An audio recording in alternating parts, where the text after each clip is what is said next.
Yogyakarta, kota yang indah dengan banyak sekali harapan-harapan yang hadir bagi para pelajar yang datang untuk menimba ilmu sembari menikmati keindahannya.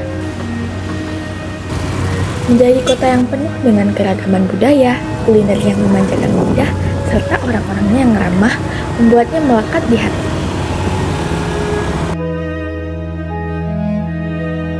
Namun, di balik semua keindahan tersebut, Jogja menyimpan sisi gelap yang masih menjadi persoalan dari masa ke masa. Salah satu dari banyaknya masalah yang ada adalah persoalan terkait sampah, di mana banyak masyarakat yang kena dampak buruk dari penumpukan sampah. Salah satu tempat yang memiliki perbedaan signifikan tersebut adalah TPA Kota Baru yang berdampingan dengan toko-toko.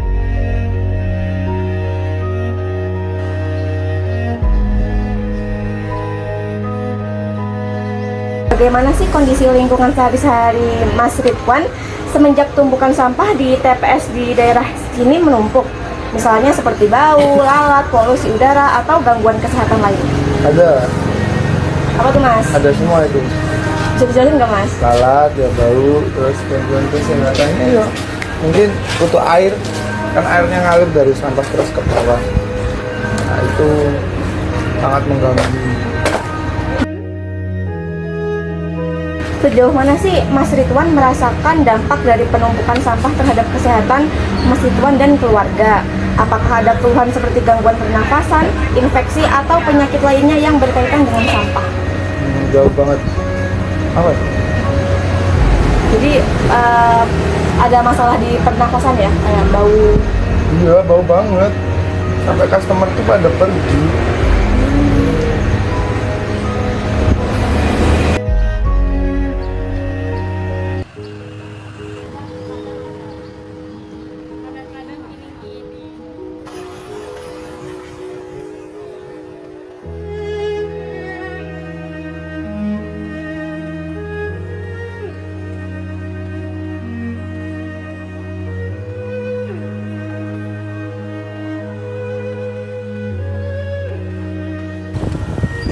Di sini kami melihat sebuah harapan dari pengolahan sampah untuk lingkungan yang lebih baik.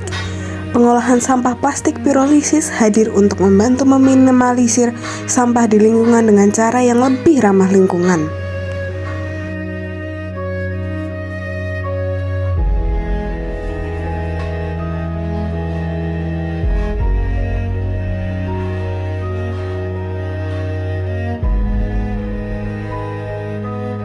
Ibu boleh perkenalkan sedikit tentang Get Plastik Yogyakarta, bagaimana dan kenapa organisasi ini bisa terbentuk?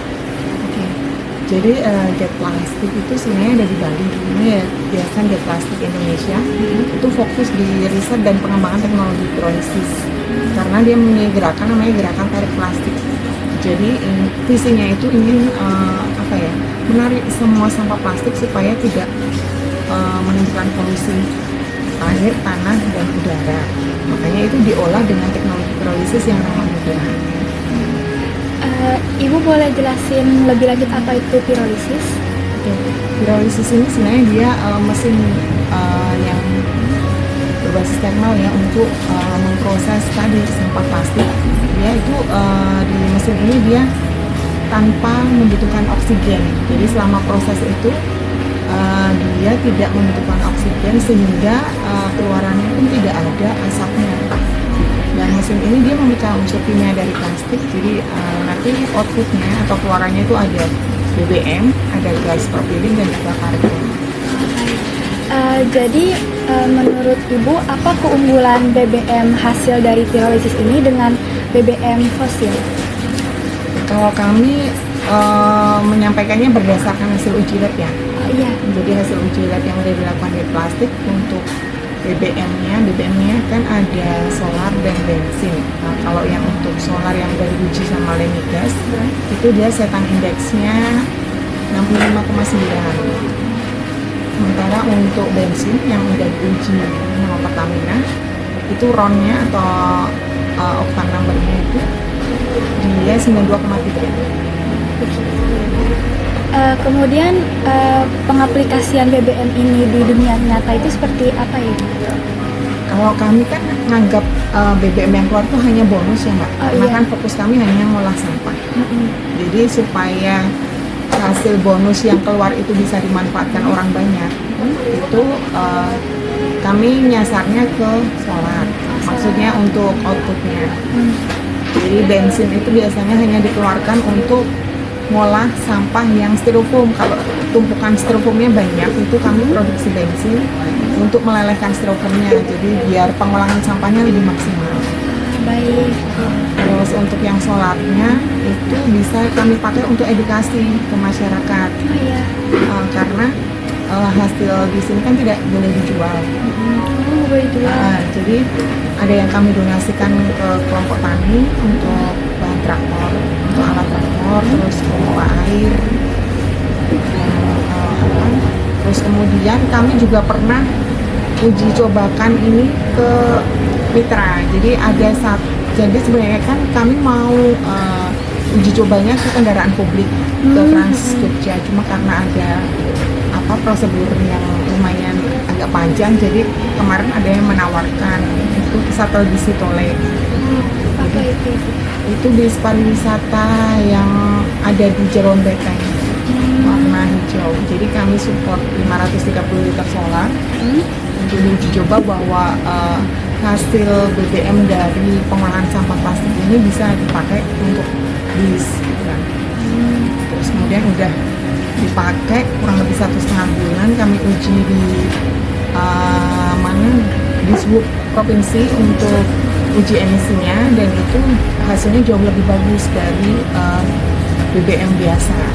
Karena emisinya, ketebalan emisinya itu kalau dari Kementerian Lingkungan Hidup itu batas maksimalnya 40%. Sementara hasil uji dari pemakaian BBM plastik ini dia cuma 2,7. Jadi jauh banget. 2,7%. Berangkat dari hal itu, menurut Ibu sudah seberapa efektif pengolahan sampah pirolisis ini untuk mengurangi sampah sekitar, Ibu? Kalau menurut kami proses pirolisis ini dia lebih ramah lingkungan karena tidak menimbulkan asap ya, maksudnya secara fisik, dan kami bisa mengolah sampah tapi khusus sampah plastik. Nah, mesin ini akan semakin efektif jika dia banyak mesinnya. Oh iya.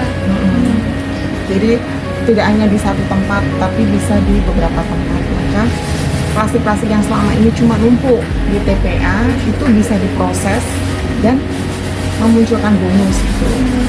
Daripada dia diproses secara pembakaran biasa dan tidak ada hasil. Menurut kami sih lebih efektif dengan pirolisis ya. Oh iya. Kalau mau memanfaatkan hasilnya. Lebih ramah lingkungan juga ya, Ibu. Baik, ini kita udah masuk ke pertanyaan terakhir, Ibu. Kemudian harapan Ibu untuk masa depan teknologi ini seperti apa, Ibu?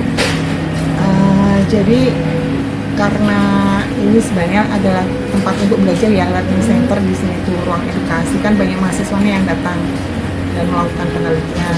Nah, Mas Dimas sebagai foundernya Yayasan Bioplastik itu juga memiliki visi ingin membuka sekolah juga untuk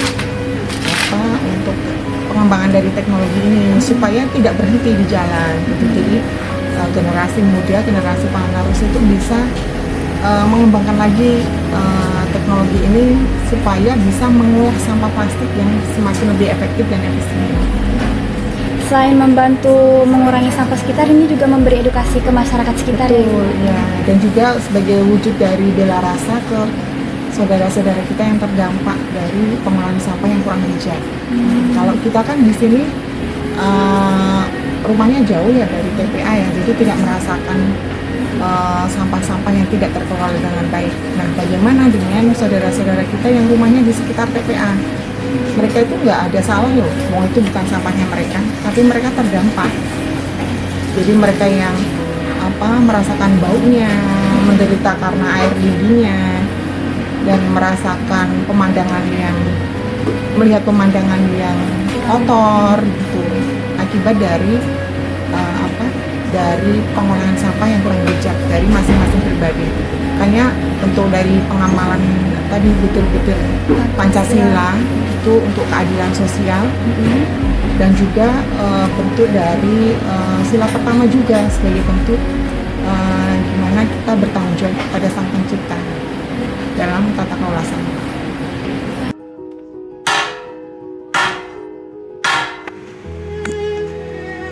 Harapannya, pengolahan sampah pirolisis di masa depan dapat menjadi sistem yang jauh lebih terintegrasi, efektif, dan berkelanjutan. Semoga masyarakat semakin memahami bahwa sampah bukan sekedar limbah yang dibuang, melainkan sesuatu yang dapat diubah dan memiliki dampak yang lebih besar, seperti pembuatan bahan bakar melalui peningkatan edukasi dan pengolahan yang dilakukan oleh pengolahan sampah plastik pirolisis. Pembuatan bahan bakar dari sampah plastik menjadi ide yang menjanjikan untuk masa depan karena membantu mengurangi ketergantungan dengan bahan bakar yang berasal dari fosil yang merupakan sumber daya alam tidak terbarukan. Diharapkan ini menjadi langkah yang berdampak besar bagi masalah yang selalu ada dari masa ke masa.